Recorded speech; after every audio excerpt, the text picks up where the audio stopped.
Recently, I saw this snow fungus and pear dessert soup being sold at a herbal shop. It is actually really easy to make, so let me share the recipe with all of you.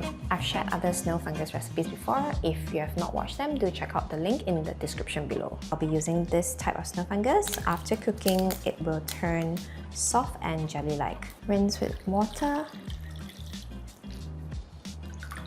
Then let it soak for 15 to 20 minutes or until it doubles in size. Cut the pear into small cubes.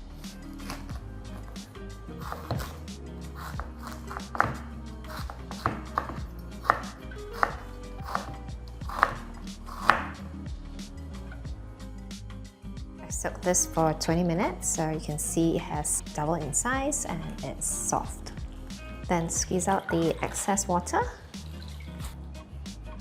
and cut into smaller pieces. So the base of the snow fungus is usually very hard. Discard this. Place the snow fungus into a pot. Add the pears, pandan leaves,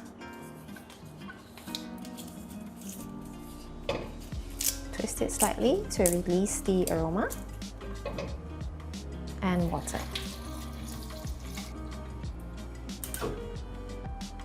Bring to a boil, reduce the heat, simmer for about 45 minutes to 2 hours. If you want the snow fungus to be soft and jelly-like, you need to simmer for at least 2 hours. Okay, once it's ready, add sugar, goji berries,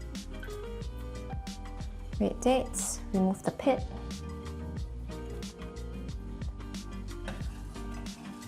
let it simmer for another 5 to 10 minutes or until the sugar dissolves. Okay, it's done. Oh,